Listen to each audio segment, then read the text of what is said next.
Momentum move towards Fabi, and we've got a lot of moves coming in. Oh my goodness, here we go. Here we go. We have had the game starting. It's been a lightning fast beginning to this game as we see all the pieces on the board until the moment we jump in. Knight takes bishop. There's a small imbalance. This came from the Italian game. And against someone with Italian heritage like Fabiano Caruana, will this prove to be an inspired strategy? Now blowing open the center, Nodirbek Abdusattorov. What on earth happened on the clock? You know, with Nodirbek starting with almost a 3-minute advantage, we're talking about an opening, the Italian, which has been played so many times. Still in the early stages, he's just let go of half of that clock advantage. Fabi's used less than 1 minute. So, like, Nodirbek here has clearly had a big thing somewhere. That is very interesting indeed. Yeah, it looks like he tanked for a while, a bit earlier in the game. We'll check if those clock times are correct. But for now, Fabiano, burning too much time himself, needs to decide what to do. Does he trade pawns in the center? Does he just sit there and set up the barricades? He's facing the bishop pair. He does open things up, though, the white queen jumping out. And this is so tempting to do, right? Not to keep the tension when a draw is enough for you. You're always attracted to the possibility of trying to liquidate matters, and Fabi goes and does it for the second time, offering a second pawn trade. If this one's captured, the side pawn will come into the game, also destroying Nodirbek's pawn formation. I think he has to keep the tension, Nodirbek. You can't go for pawn takes pawn here. So you're saying that Fabiano, Team Liquid, needs to liquidate this position. It does look like a wise idea. He wants to maybe trade off more material.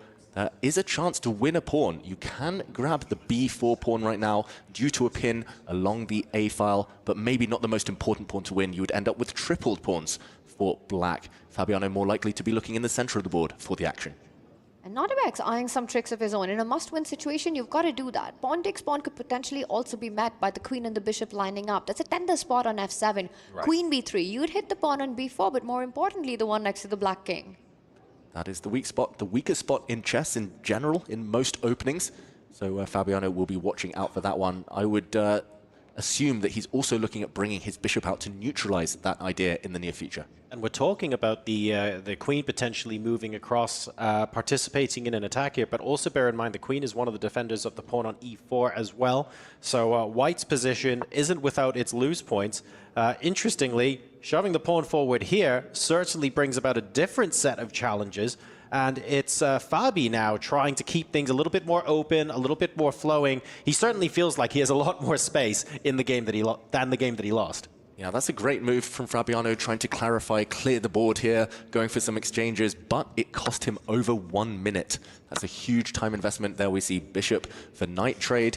We'll see maybe the queen's leaving the board. Which way will Nodirbek recapture? At least now Fabiano, he knows he's got less material to deal with. He's getting closer to the endgame, getting close to safety. Fabi is a calculation beast, and that's what he did. He took those few extra seconds, but went for the most direct, concrete line, which forces pieces and pawns off the board. You know, if you take that knight with the pawn, the rooks will come off, the black knight will start jumping to attack the queen. Let's point out, pawn takes pawn still in the air. Fabi playing for the activity. He brings his queen to a very strong square. Watch out, move that rook that's being attacked on a1. The white rook is hit. Not so many squares to use to defend it. You could maybe push your pawn up to block as well, but more likely the white rook is going to move. There we go. And the black bishop now ready to jump out. Fabiano did sacrifice a pawn, though, in that little melee, in that little transformation, and he needs to find a way to compensate for it. I'm getting flashbacks here, seeing another knight move back to the back rank, but this is obviously a very different game and a very different position to the one that we saw before. The amount of activity and the amount of freedom with which Fabi is playing right now, it just feels comfortable for him compared to how we saw before. Take a look at the time on the clock. He is still down, but he's not down by that much. He's managed to narrow the gap a bit to 1.5 minutes, but he has to continue to do that because you don't want 2 minutes versus 30 seconds, for example. This is dangerous for Fabi. I mean, Nodirbek has that extra pawn. It's the opposite color bishop complex as well, so the majors are super important. That white bishop is about to land on the longest diagonal, bishop on b2. You know, there's a tender spot on g7, looking at setting up some batteries as well. And of course, the material advantage. I think this gives Nodirbek quite a bit to fight for in a must-win. Yeah, great start for him. Fabi again in the tank. It looks like Fabiano, he's playing 2 or 3 quick moves, spending a minute. 2 or 3 quick moves, spending a minute, but you cannot get away with that rhythm in Armageddon chess. Nodirbek looks locked in. Fabiano needs to get some activity. Maybe it's a rook move. Maybe he's going to reposition the black queen that's about to be hit by the white bishop. Either way, you need to be quick. You can think about trying to trade the queens off. Queen d4 is a move that comes to mind here. But move, Fabi, 3.5 minutes, and there's a lot of moves left to be played. If it comes to it, a player like Nodirbek, Abdusattorov, he's an assassin. He's not going to shy away from the possibility of trying to flag the world number 3. Queen d6. We spoke earlier today about queens maybe not the best blockaders of pawns, David, but in this particular instance, he wants to try and stop the activity stone cold. Remember, not necessarily the greatest mindset to be in, but Fabi isn't here to blow Nodirbek off the board with amazing moves and a crushing victory. A draw will suffice. Yep, this queen, not a happy blockader, but she's aiming to corral the white d-pawn, the extra pawn in this scenario for Nodirbek. It's on a light square. It can get hit by the black knight as well in the near future, and he cannot connect his pawns, Nodirbek. A very important detail, he cannot play c4 in the near future due to the black bishop's pressure on this diagonal. So he's aiming to regain the material. A very good move from Fabiano. He keeps playing these very kind of principled moves, very correct moves, but costing him the time. Nodirbek frozen as well. This is definitely the calm before the storm, before the scramble. Let's talk briefly about the white plan to win, because frankly, we have to win at all costs. Where do you see the pieces living on the board? If white had 2 or 3 free moves to place pieces wherever you want, where are we going? He's showing us the way, right? He activates that rook, the rook lift, and it'll come to the center of the board if it needs to defend that pawn. The c2 pawn can also move forward to really consolidate that d5 stronghold that you have, the passer that you have in the position right now. So a really nice find that. The bishop is about to land on b2 as well. And as long as Nodirbek can keep the pressure, keep the pieces on the board, not trade too much, the biggest plan is flag Fabi. Yeah, that was a great decision, by the way. That white rook is super strong. Fabiano hunting down white's central pawn now. Heart rate's rising. We saw Nodirbek shaking his leg. That's his trademark. He's always about the adrenaline. Even in longer classical games, he wants to get the blood pumping. Fabi, though, with the threats. If that white d-pawn drops off, a draw is very likely, even in an endgame, even if white has an extra pawn. So he holds it. Nodirbek here. The black knight retreats, but the white pawn can continue to advance. Yeah, I'm looking at that, and my first thought, my 3-minute chess brain instantly went, oh, you're attacking it? Push. Push harder. And when you're done, push again, because this is looking potentially promising now for Nodirbek. It's looking more than that. The pawn is not the only one that's going to push. After d6, the knight is forced to move away. The rook is going to land on d5 with a double attack, hitting the queen and the bishop. Nodirbek surprised as well. Has Fabi missed this? He spotted it. Nodirbek, he's going to move his pawn forward. There we go. And the black knight had to move. Now, stepping forward with the rook is a double attack, hitting the black queen and bishop, but the black queen can drop back and defend. Fabi, though, losing 2 moves. He moved his knight back, had to move it again, opening up his king.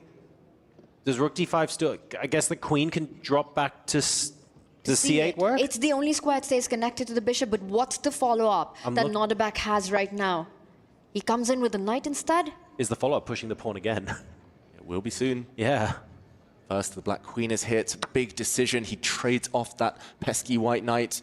But once this bishop is recaptured, it's going to be so tough now to get to white's extra pawn. That d-pawn is going to just throttle the black pieces here, paralyze the black army, as the black rook acts as a blockader now. But Fabi does not look happy. At least he's closed the time deficit to within a minute.